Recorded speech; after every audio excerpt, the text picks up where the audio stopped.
Death of Me's ending ties up most of the 2020 horror movie's loose ends, but the true fate of its main character remains unexplained. The story follows Christine, Maggie Q, and her husband, Neil Oliver, Luke Hemsworth, as they try to figure out what happened during the previous night of their vacation on a small, idyllic island in Thailand. They wake up hungover and find a video with disturbing clues to the mystery of their lost time. The video shows the couple drinking a cocktail called corpse oil, and Christine accepting an amulet from a waitress. By the time the Death of Me ending arrives, Maggie solves the mystery, but not without causing more questions to arise and the body count to increase. Death of Me revolves around a sacrificial ritual that Christine and her husband are lured into participating in.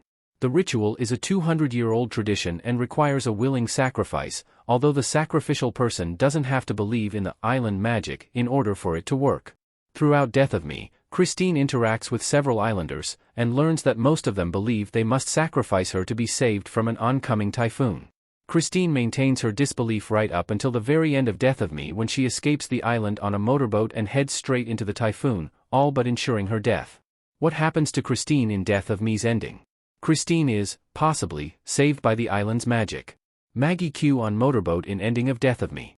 In Death of Me's ending, everything seems to be tied up nice and neat. However, despite how it seems, there are lingering questions about what actually happens to Christine. After she manages to escape the ritual, Christine steals a motorboat and rides off into the oncoming typhoon. She doesn't believe that any of the island's magic is real, and she decides to take her chances against the typhoon rather than being mutilated by the islanders. It seems that the islanders never actually meant to kill her, but instead meant to get her pregnant and sew up her face as a part of the ritual. It seems that their plans were for her to join the stitch-faced people who had kidnapped her earlier. What plans they had for her baby, which is part human, part island, remains unclear, though its birth is likely their ultimate goal. When Christine is later found by another boat after the storm at the end of Death of Me, she appears to be dead to the man who finds her. He dutifully puts her into a body bag and innocently tosses the amulet in with her. The movie's final frame shows Christine waking up, seemingly alive, inside the body bag. It's not certain that she is actually still alive, since one of the islanders said that she exists on a spiritual plane somewhere between life and death. While Christine seems to be alive at the end, the events on the island did happen, and she is likely to continue suffering the effects of the island's magic, whether she believes in it or not. Although it might seem that she is now trapped in a body bag, it doesn't change the fact that the amulet is keeping her alive. Because the ritual was not completed by the Death of Me ending, the island is destroyed by the typhoon, which means that the island's magic is real in the movie. However, the ritual sacrifice doesn't only protect the island and its inhabitants from the typhoon.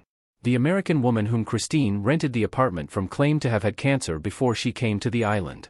She believes that the island and its ritual made her well again.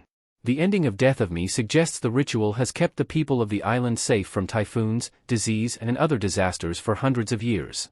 The island magic must be real, and even though the island was destroyed, the magic still exists in some form since it brought Christine back to life.